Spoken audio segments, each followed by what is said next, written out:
Oh,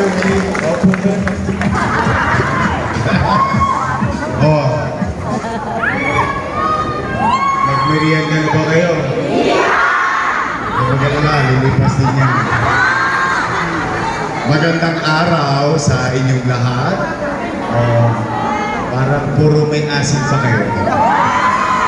Pwede pa. Pwede na sinigang mamyaya na nasa ka. Ibabaw na lang nila. But anyway, thank you very much for your time. This is it. This is it. 66 days na. May awan Diyos. Ngayon, itong mga nandito sa court na to, itong basketball court na to, ito ang kumakatawan ng lakas ng kababaihan sa bawat sulok ng ika-anim na distrito ng lungsod ng Maynila. So, just imagine, you are now being empowered to be a leader in your community. Yung responsibilidad na nakaatang sa inyong balikan. So, bakit kayo ang napili? One, battle tested na kayo. Ang dami nyo ng laban pinagdaanan. Tama ba? Marami na kayong ngiting nakita sa kumarin ninyo. Marami rin kayo nakitang ismit sa ibang tao. Sanay na kayo sa gera. Kaya, ito darating na Mayo, hindi na bago sa inyo. Tama mali? Nagawa nyo dati, kaya nyong gawin ulit. Tama? Kaya kayo, ito naman, ang tagubilin ko. Sa akin lang, huwag kayong makikipag-away.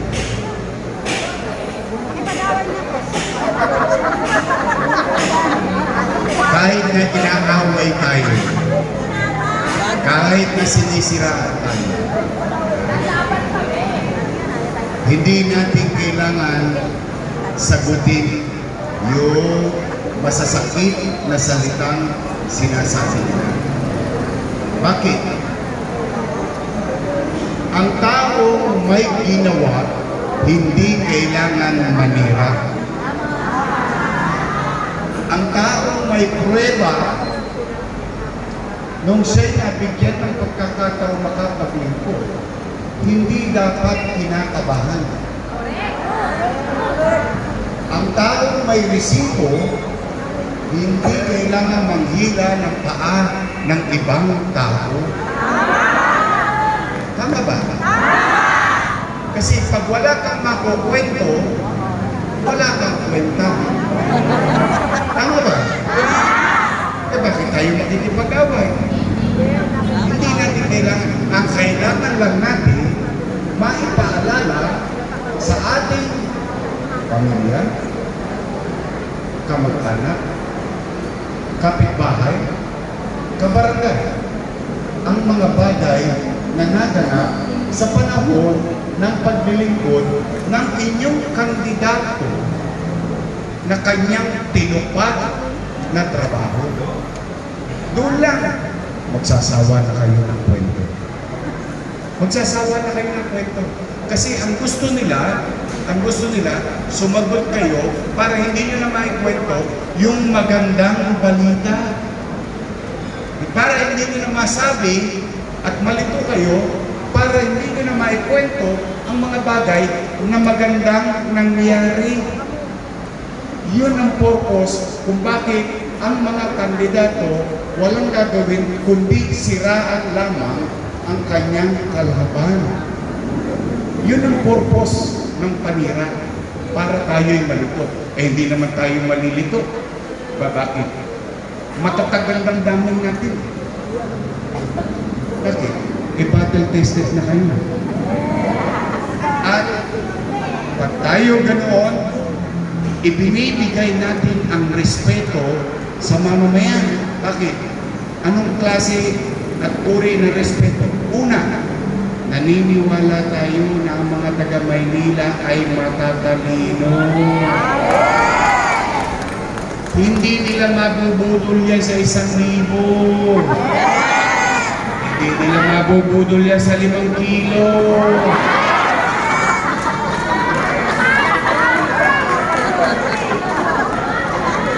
Hindi nila mabubudol sa tila-tilata.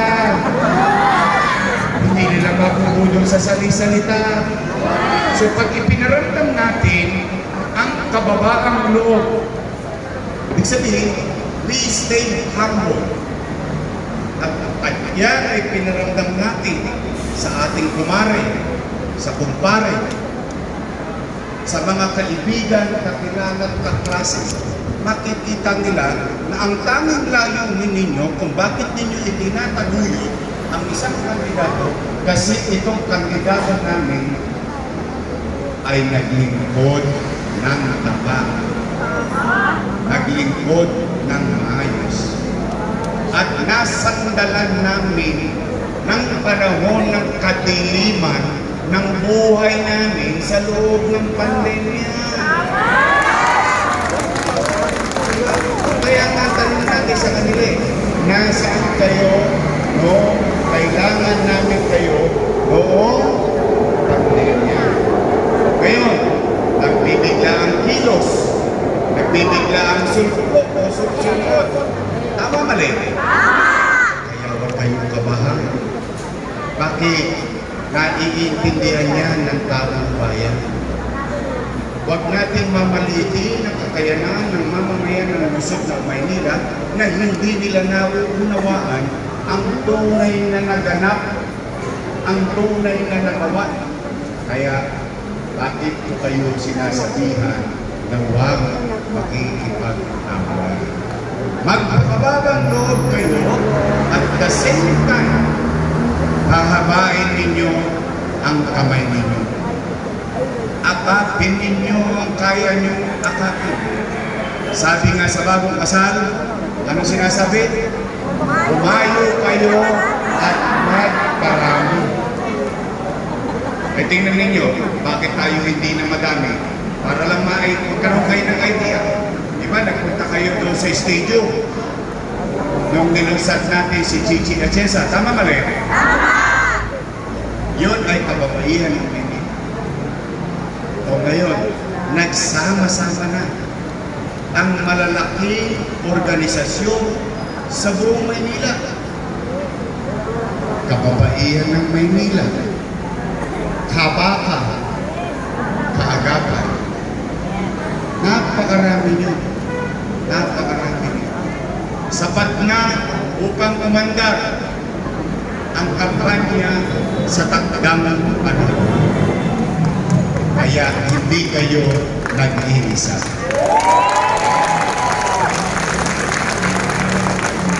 Halimbawa, itong kwentuhan lang. Ito yung kwentong may kwenta. Kwentuhan lang, for example, taas ang kamay dito ng may apo na nag-aaral sa public school. Anak. Ayan. Nag-aaral sa public school. Nung pandemya. Totoo ba na itawid natin ang pag-aaral ng inyong apo, ng inyong anak noong kasagsagan ng pandemya? 110,000 tablets.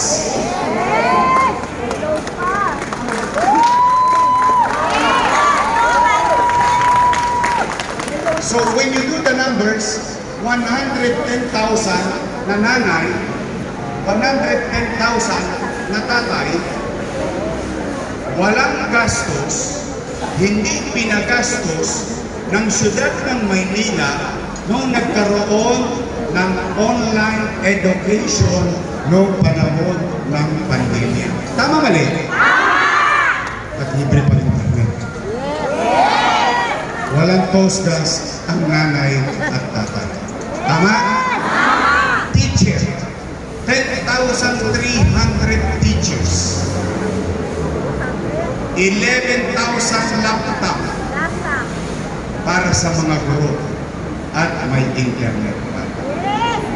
Tama, mali? 150,000 senior citizen nagkaroon ng insure. May birthday cake.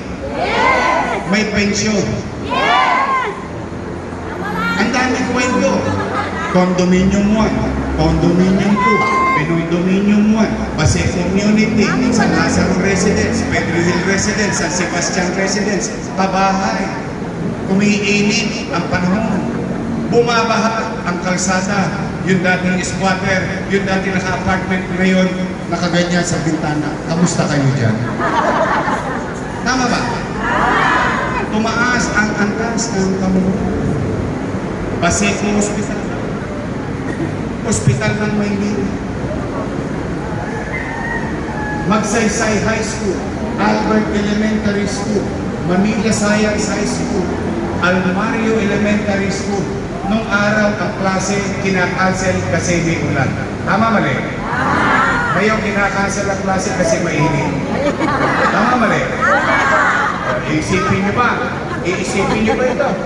Maiisip ka ito ng leader. A few years ago, may isang leader nag-isip, magtayo ng 10-story fully air-conditioned public school. Pero mo, papasok yung bata pag-inhawa. Di ba? Ang problema nga ngayon ng mga nanay, hinihingi sila ng jacket ng kanilang anak. Kasi malamig sa eskwela. Tama? So, ibig sabihin, ilan pa lang yun, ha? Sabi, may pensyon ang PWD. May pensyon ang solo parent. Tama ba? K-12, may pensyon. May baon sa akin. PLM, may baon sa akin. UDM, may baon sa akin. Ang dami niyong kwento. Kaya gusto nila, sumagot kayo sa panira nila. Bakit? Para hindi na kayo makapagkwento ng magandang balita. Gusto nila, lituhin tayo. Gusto nila, doon tayo pumunta sa gusto nilang kwento. Yung kwentong sirian ng kapwa politiko, pero walang kapakinabangan sa mamamayan dito sa lungsod ng Maynila. So, alam niyo na. Anong feeling ko? Huwag makikipag-awat.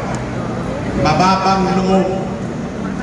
Palawigin ninyo, pairalin ninyo yung nasa puso't isipan ninyo na bakit ba ako tumutulong sa isang kandidato? Yun ang lagi nyo isip.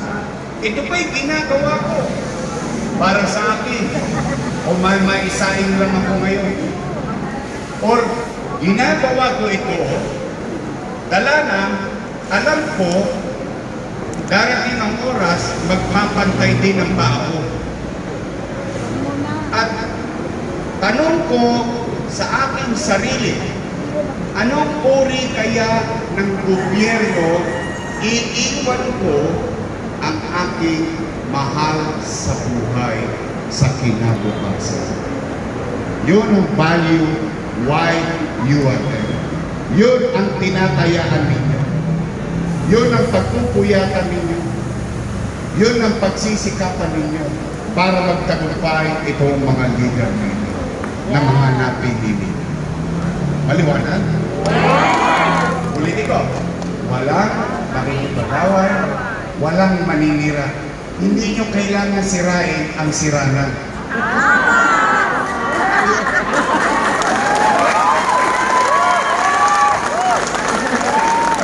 At hindi nyo mabubudol ang mangbubudol.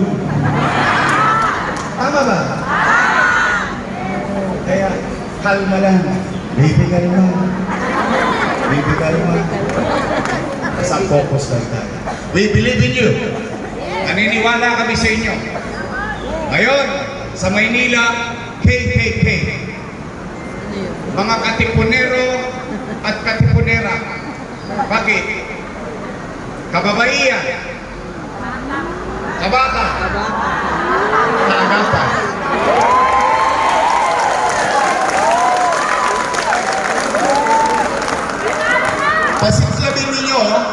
ang damdamin ninyo. Mag-alimpuyo kayo sa positibo aspeto. Bakit? Pag kayo negatibo, pag uwi nyo sa bahay, itataod nyo rin lahat ng mga kaldero sa inyo sa buhay. Makukonsumin lang kayo kasi ang gusto niya, konsumihin tayo. Kasi kung talaga naman ang tao ay may ginawa, pumanatag ka. Hayaan mo ang taong bayan ng magdesisyon. Tama ba? Kaya ngayon, ang gagawin natin, ahayo kayo. Bukod sa magpaparami, magdadala kayo ng magandang balita. Tama ba? Ayun lang. Ayun lang ang aking mensahe ngayong araw. Ngayon, matanong ko kayo, handa na ba kayo? Gusto nyo na bang bumalik na maging malinis muli ang Maynila? Mga dugyot ulit eh. Tama ba? So gusto nyo bumalik na maging malinis muli ang Maynila? Pangalawang tanong, gusto nyo bang maging mahimbing ulit ang tulog ninyo dahil habang natutulog kayo sa kanya-kanya nyong tahanan, at the back of your mind, sa likod ng inyong isipan, alam ninyo may gobyerno pa hanggang madaling araw sa lungsod. Gusto nyo bang bumalik ulit ang kapanatagan ng pamumuhay sa Maynila? Kayo mag-alala, yung mga nababalitaan nyo ng hold up, ng iisnat, solvent boy, akyat bahay, and so on and so forth, na pinangangamba nyo ngayon, kakalawitin ko ulit yan pagdating. Kasi, napapansin ko, limasin ko na ngayon ulit ang snatching. Ulapin. Hindi totoo, di ba? At lahat ng nangyari, dati, itutuloy lang natin. At pumanatag na kayo. Kung dati-rati may nakakamasa kayong gamot, health center. At ngayon ay nawala. At gamot sa ospital. Ibabalik ko lahat. At tapos sabihin nyo sa mga nanay nyo, mga tatay nyo, o ibabalik ko na yung insure. Kasi din nakikita ako na senior, Yorme, baka naman. Pati yung birthday cake, allowance, basta lahat ng nangyari, itutuloy na lang natin. Hindi mas madaling ipaliwanag, ano? Eh bakit mas madaling ipaliwanag? Kasi nangyari. See? Mas naiintindihan niya, di ba? Ba't mas madaling sabihin? Kasi nangyayari. Nagawa. kasi may prueba na. Kasi may receipt. Napatunayan na. Hindi na kailangan mambudol. Hindi na kailangan maglagay ng mantika sa labi. Tama mali? Yun. So mag-iingat kayo. O yung mga iba rito, parang konti na lang ang birthday. Okay, may sabi ng papainit ha. Ang sama ng panahon. Alagaan ninyo yung sarili. Okay? So, tayo ba lahat, pagdating ng tagdang panahon, your best choice tayo lahat? Huwag na kayo maghahalo ng iba. Ha? Alam niyo bakit? Kami parang pagbit na. Lahat na rekado na gano'n na. Pag inalis nyo kalabasa, hindi na pagbit yan. Tama mali? Pag nawala sitaw, hindi na pagbit yan. Tama ba? Kaya kompleto na tayo. Total, ito naman ang istorya. Tunay na sitwasyon. Dalawa lang ang pagpipilian ninyo. Your best choice. Matamis. Yung kabila, ladies choice. Ayun ang may sabi mo. O diba? Madali. At saka mas madaling intindihin. Ang hahanapin nyo lang, yung logo ng mga poster nila, ng mga proyektos nila. Pag nag-iikot na sila sa mga iskinita, nagpunta sila sa kanilang barangay. Tanungin nyo lang, simple. No kani. Kanino? Pag sinabi lang, your best choice po, Nay. nailigtas ka na.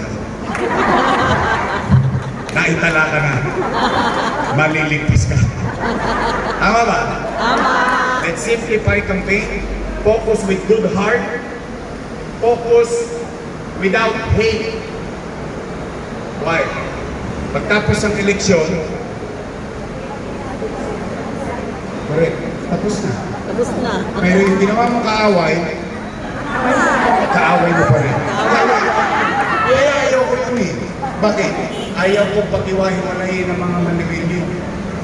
Because at the end of the day, nabigyan kami ng pagkakataon ng tao at ng Diyos, maglingkod. I don't want to leave the city divided. Desisyon lang yan. Isang nombra. Isang numero. After that, tayo-tayo rin ang magkikita sa finance. Tama ba? Tama! So, handa na kayo? Ready na kayo? Your best choice? Be straight? O, nandiyan dyan ang ating kasama, Walter Castañeda. Christian Joey Uy. Kahit may sakit si Elmer, nandito si Elmer pa. Ang ating Doc Mercado. Kate Marasigan. At saka saan kayo nakakita, kandidato patay na nabuhay ulit.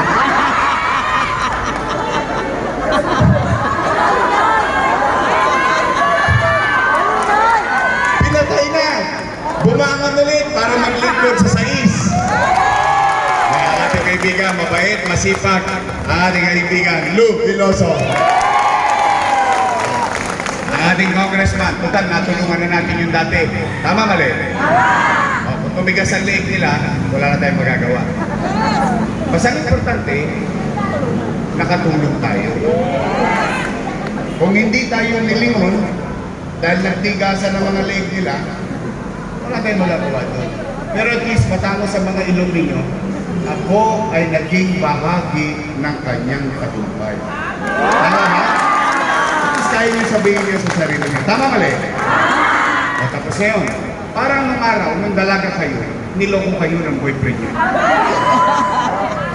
Eh di ba nag-move on kayo? Yes! O di nakakuha kayo ng tamang kasama. Tama mali? At nagbunga na yun. Nagkaroon kayo ng pamilya. Tama mali?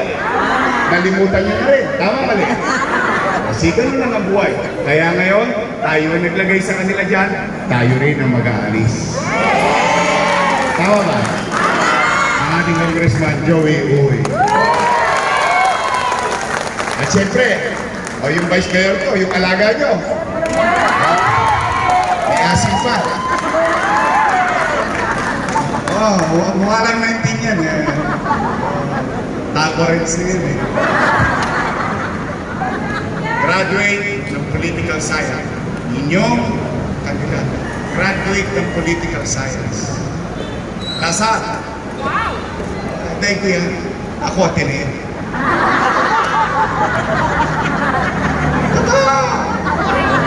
Ateneo yung dudundo. Tondo High School. Ang ating mamahaling Vice Mayor, Chi Atienza.